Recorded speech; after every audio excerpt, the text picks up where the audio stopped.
Hello and welcome to Americana X Newswatch Live, coming to you straight from Hollywood, California. Today on the Newswatch, creating an America that nobody can enjoy. Today we'll be covering sort of an overview of the media and the news cycle in the last month, and beginning to sort of track a breadcrumb to what's led us to where we are right now. Then we'll be talking about the rise of a generation of spoiled, self-absorbed, entitled, elitist Victocrats. And finally, we'll be talking about the possibility of a constitutional comeback, a national desire to make the Constitution cool again. Welcome to Newswatch, a news commentary show that brings you common sense perspective to our weekly news cycle. This show is for conservatives that care about what's going on behind the sensationalized headlines. If you're new here, welcome to the show. If you've been here before, you know what to do. Like, comment, subscribe. Also, share this video, whatever platform you're watching it on, with your friends so we can begin to grow this community, so we can continue to spread positive, conservative messages to encourage a greater America. All right, first story. I wanted to do today a little bit of an overview of some of the stories that have been in the news cycle for the last month, maybe a little more than a month, because I want to frame an argument here. So right up front, I'm just going to kind of go through some of the big picture, sort of the larger, maybe 30,000 foot level look at what's been happening in the news cycle. We've been seeing sports getting woke. Literally every major professional sport is getting woke. And they're really wearing it on their sleeve this time. I mean, it's really gotten ridiculous. Also in the news cycle, we've seen corporations continuing to bend the knee and get woke. You know, bend the knee to the left. Make sure those liberals don't get offended. Make sure their feelings are our top priority, even if it means profits, even if it means staying in business or going out of business. Another thing that's been happening in the news cycle recently, continued coverage of the virus, and subsequently the virus shutdown.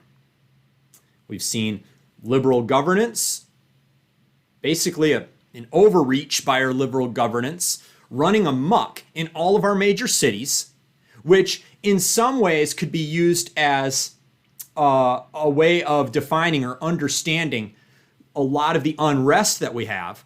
But also you could look at it just a general sort of just a power grab by liberal politicians, or in a lot of cases this is done to make the president look bad. It's not working, but that is the attempt. And then what we're seeing as a result of overreaction to other things happening in the news cycle, like perceived police brutality. We're seeing rioting, looting, arson, and destruction of all of our major cities. And that continues. It's been continuing the last several months, but particularly in the last month, we've seen a big ramp up and an emboldening of our young adults in America that are really just getting brazen about the way that they are committing violence and crime across our cities. And all of this, in the meanwhile, is either getting overlooked or ignored, or in many cases, it's getting cheered on or explained away by our liberal media. And that's, 90% of our media is on the side of the mob, sort of framing things as if it's really positive to be tearing down American cities and subsequently individual citizens' businesses and individual citizens' lives. It's sick, it's gross. It really is sociopathic.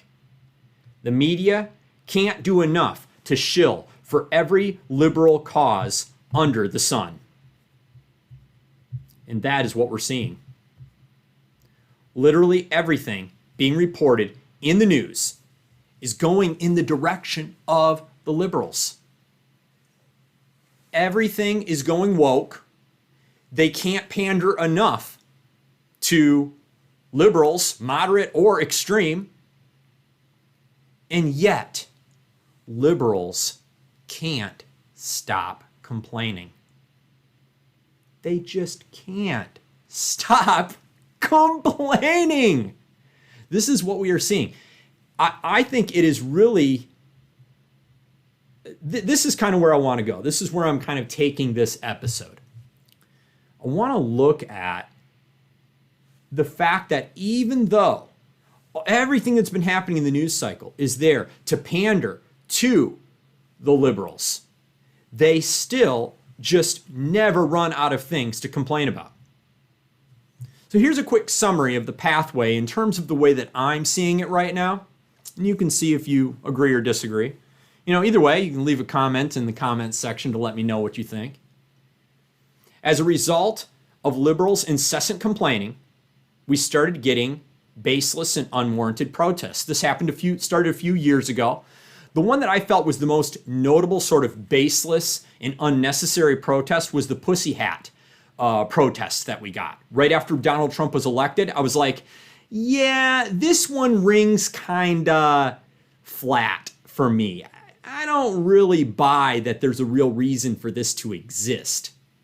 Basically protesting because people are angry that things didn't go their way. It wasn't protesting out of a real issue. And because that got celebrated by the media and it got rewarded by the media, we started getting more of this kind of protesting. And then things like Antifa sort of got conflated into that and started getting explained away as if it's just simple protesting. No, these aren't domestic terrorists. These are just simple protesters. Those unnecessary protests early on gave way to this kind of more brazen, crime-filled protesting we're seeing today. So now it gives way to looting and rioting. And that starts getting explained away by liberals and their media henchmen, which in turn leads to a weird sort of, I didn't really have another way to describe this, so the way that I put it is criminal entitlement. What I mean by that is criminals that think they are entitled to treat other people with disrespect and steal from them or steal from you in the name of equality or in the name of reparations or whatever other kind of harebrained idea that these sociopaths and psychopaths come up with. And they are protected because they are one of the liberal protected class. Criminal entitlement. And what's the net result that we see? We now have major cities in America that are basically insecure. This is a problem. People don't feel safe. As a result, they just operate out of insecurity, out of fear. Is that what we want for America? All of our citizenry to be in a constant state of fear? That is not optimal. And yet we have raised a generation of young people that just do not care about other people's feelings. Well, I guess the liberals got what they wanted, right? Started off with silly protesting in pink pussy hats that really had no tooth, and ended up with Antifa, anarchists, and BLM burning down cities, inspiring fear in the citizens everywhere. And tone-deaf, befuddled, and confused mayors and governors and liberal leaders in these cities totally getting their brains scrambled over the whole subject. I don't think these people know if they're coming or going at this point. They really don't know what to do. They're all jammed up over this thing. You know, I could just see a liberal leader trying to square all this in their mind. You know, it's like, well, protesting, that's the morally right thing to do, right? I mean, we're liberals and we protest and that's good. Okay, so well, how can the crime be bad because it's protesting? They're all like confused on this right now. You can see them trying to walk it back because they realize it is getting way out of control now. Not even they can control it with their rhetoric. It's just getting ridiculous and everyone can see it. And so here we have liberal politicians trying to figure out a way to describe the violence as violence without disenfranchising liberal protesters.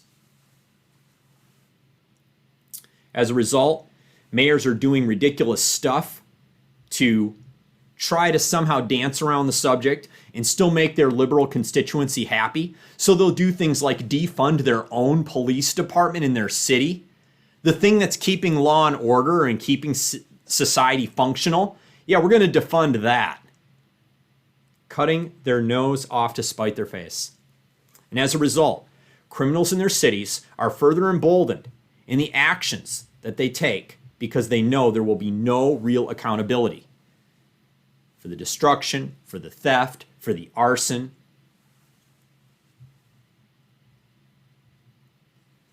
It's sort of strange. When I was thinking about this, the way I was thinking it through is there's like a really strange thin layer of protection between this movement that is trying to defund and dismantle the police in all of our major cities. Almost like there's a buffer zone that group is creating between the criminals and accountability. And until we unmask that, and until we say, no, this is all madness, we are going to put an end to the crime in all of our cities, then we're going to get more of this brazen, emboldened criminal activity where they continue acting out because they know there's no accountability for what they're doing to people. You know, you've seen it this week in social media.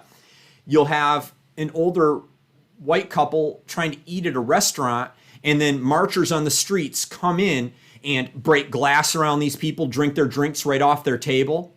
This is a form of like utter disrespect for other human beings. Forget the race involved here. This is thoughtless, narcissistic, sociopathic people just walking up on other people and treating them extremely poorly. And what is the result of letting all this protesting, looting, rioting run amok in all of our American cities? We're seeing two major results. Two things happening. Citizens and businesses are fleeing the cities for the exurbs and the suburbs, and they're doing this in the thousands right now. All the major cities. And second, gun sales are surging in America right now. I'm going to point to a few screenshots here in a moment. Kind of highlights what we're seeing. I'm going to focus on just one city, New York, but this is actually happening in many cities around the United States. And then I'm going to talk a little bit about the gun sales surge.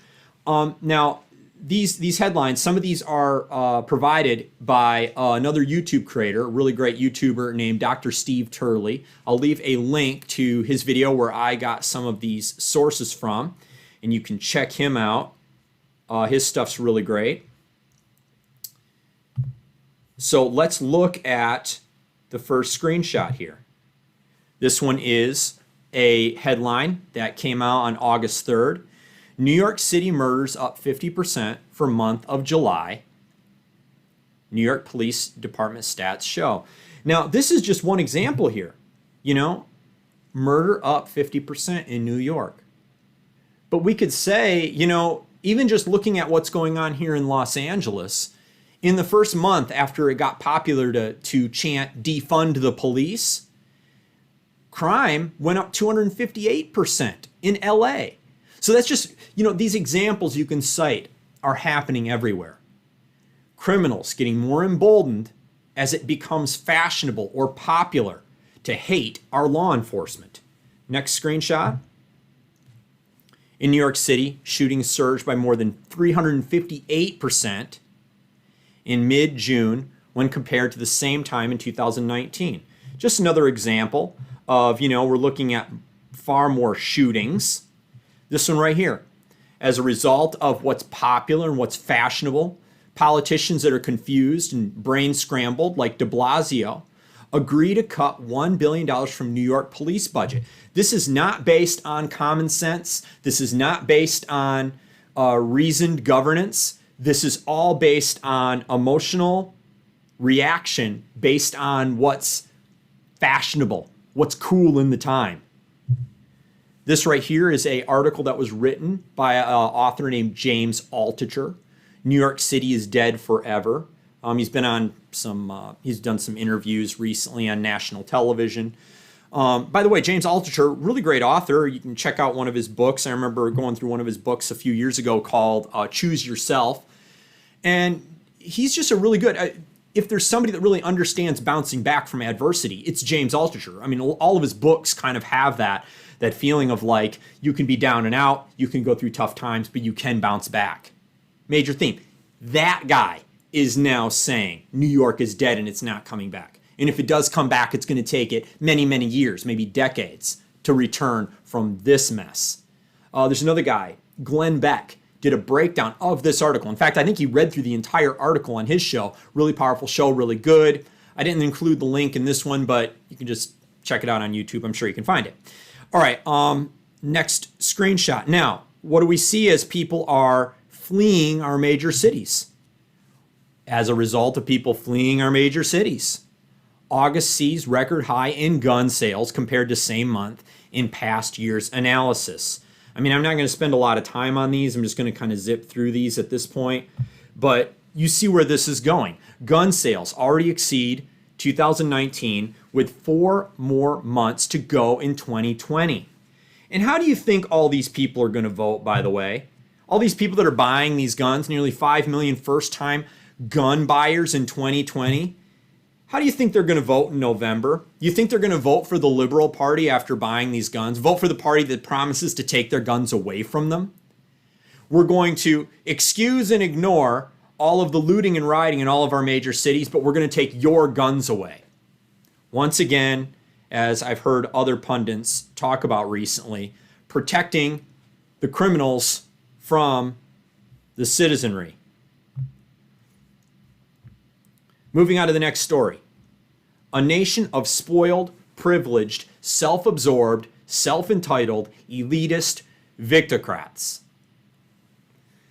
This is a result of a lot of things. There's a lot of confluence going on, a lot of cooperation from different things, whether it's education to entertainment to bad parenting. But the result is what I'm describing as a type of American parasite. These are young people that were raised in America in the American education system, but it was an American education system that let them down. Now we have a sort of sad, pathetic, proud, entitled group of jerks running around our cities, basically screaming and screeching for the government to solve all their problems. It's really strange because obviously the contradiction is they're trying to take down the very government that they are screaming at. We're going to destroy the government, but we want you guys to bail us out because we took out these crazy student loans on degrees that are almost worthless that we can't pay back. So we're angry. Yeah, okay. Waiting for other people to make the world a better place for you. This is what I'm seeing come. I'm seeing this happen in the next few months. After the 2020 election result in November, Donald Trump wins in a landslide. Now, the question becomes this: are liberals just going to sulk and pout and refuse to work? I'm just not going to work in America. It's one possibility. Are they just going to be dead weight on the rest of the nation? Are Republicans going to be the only ones that are willing to be productive members of society and have to pay for the liberals in America because the liberals hate our country so much they just won't contribute? The real question then becomes, will the conservative Americans that are willing to be productive members of society generate enough wealth to afford paying for all the liberals that refuse to work and are just dead weight on our society. If liberals hate America so much with Donald Trump as president, and if America is so bad, wouldn't it be better for us just to deport them out of the country completely? There's so many places in the world that are so much better than America, and they just can't stand it here with Donald Trump as president. Wouldn't we be doing them a favor by deporting them? And the last story, constitutional comeback. Is that what we're seeing right now? Is it possible that all the stuff we've seen in 2020 is laying the groundwork, laying a foundation for a type of making the Constitution cool again? Here's a thought-provoking question. You might hear this question posed by an anarchist, in fact. Why should we even have a government at all? You know, what goes along with that? What do we need a government for? You know, I could hear an Antifa member asking that question. Well, here's a few tips that come from the Constitution and from the Federalist Papers, you know. Just a few concepts, just a few thoughts, a few ideas, you know. I guess what I'm saying is, let the resurgence of the Constitution, let the coolness of the Constitution begin with me. It says in the 51st Federalist Paper, you have to have a way to grant power, and you have to have a way to constrain power, particularly when you have large communities of people, and definitely when you have a nation of people. So if you have to have a way to grant power, and you have to have a way to constrain that power, what does that mean? In most cases, the way that we see this play out, well, maybe in 100% of the cases, we describe how to grant the power and constrain the power through a document. At least that's the way we do it here in the modern world. And so it would stand to reason that if you are going to have a written document, this document would need to have a shared language to read and debate and subsequently set new laws based on that document. So it would be important for all the citizens of that nation to have a shared language, because then they would all be able to have a reference point. This is one of the problems actually they're having over in the EU right now. They tried to take 21 different nations and put them all together in one coalition of nations when they have different languages. How do we debate with each other? How do we have a conversation about the greatest good to aim for, or the way to set laws, or the way to grant power and then constrain that power? How do we even have that conversation if we don't speak the same language? But you might also say to me, you might be thinking, Greg, if we just have a written document, what's to say that the guy or gal that's writing that document isn't writing it in their own self-interest? It's a good question. And this is why we need a constitution. Because when it really boils down to it, there are really just two ways of governing people.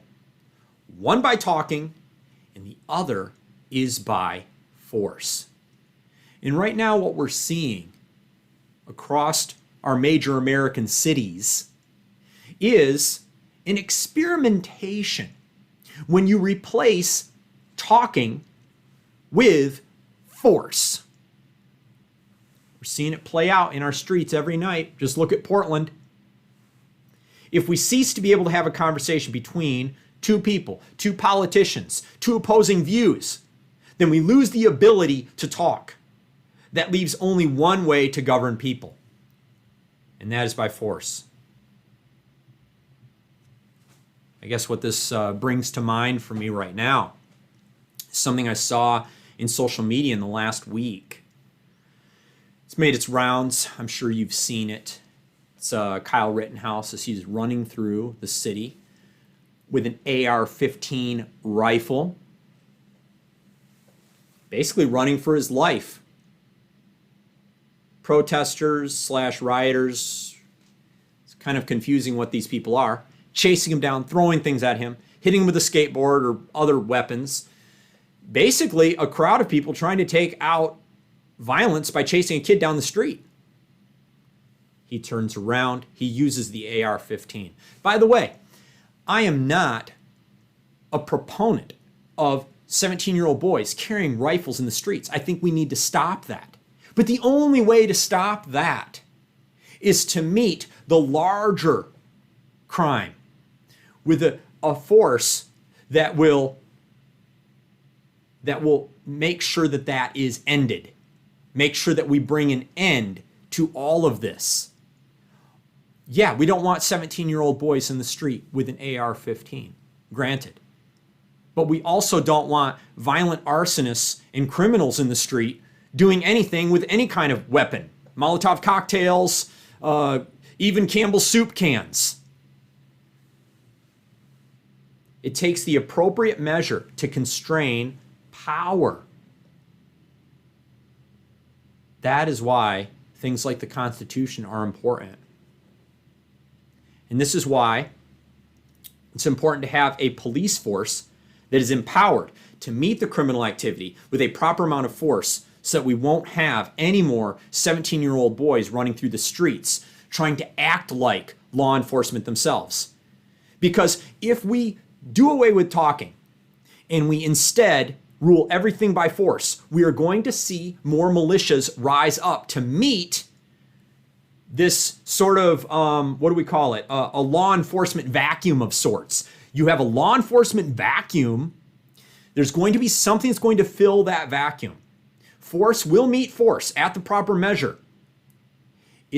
I'm just making the argument. It's much better to have a constitution that's written that empowers trained professional police. Call them what you want. Change the name of the force. I don't care. But it's going to be the police that are using a proper amount of measure to constrain the power of those that would use force rather than talking. We can either talk about how to solve our problems based on the documents that establish our laws, or we can solve our differences by force. I don't know about you, but I prefer to talk things out. Legitimate political systems are always based on talking. It may take violence initially to create an independent society, but it takes talking and reasoning to sustain a healthy society. You could say that talking is what makes us political. I'm not sure if America can get there. I'm hoping that America can get there from here, right? I guess I have a glimmer of hope. That's why I'm doing this show. I have hope for America. We may have to get all the way out to the extreme to see where force leads us before we return to sort of an interest in constitutionalism again. But I do believe there's hope. I believe there's hope for our next generation to prioritize and love America, to embrace constitutionalism, to read the Constitution, read the Federalist Papers, care about the forming of our country, look a little bit closer at things like the Declaration of Independence. You know? Wouldn't it be funny if our kids got really obsessed and really excited about the Declaration of Independence and the Constitution? I could see a time in the near future, though, when following the Constitution will be in vogue. Become almost cool to talk about the Constitution. Having peaceful people not even calling what they're doing protests, marching through the streets saying, restore authority to the Constitution, restore authority to the Constitution. But alas, the current moment in time, there's a lot of pushback and a lot of questioning of the founding of our nation. There's a lot of people, you may be one of them watching this video right now, where you're like, hey, I think that we need to tear the whole thing down still. You weren't compelling at all. This whole thing you just did right here was not a compelling argument for me. Okay, well, I understand. I may not be reaching liberals. They may just be too far gone to hear this message that I'm doing. But I do hope that this message breaks through to people that are of common sense, whether they already are conservative or are on the fence, and really think about, oh yeah, what is the value of having a healthy society? How much do I value that? And by the way, you don't have to throw out the current society we have to bring back a sense of law and order and excellence to America. You just go back to the documents that have already been written, okay? Look at the Constitution, look at the Federalist Papers. You'd be shocked at how wonderful they are and how timeless these documents are. At any rate, that last segment, I don't think I mentioned this, but I got a lot of those points from a series done by Hillsdale College, Larry Arnn and his crew over there. I left the link in the YouTube video for this one. You can check out, it's free. It's a YouTube video that kind of starts it's a class that is taught by Larry Arnn and his faculty that take you through the Constitution. It's free. Check it out. It's even somewhat entertaining, even though it does feel like, you're in school.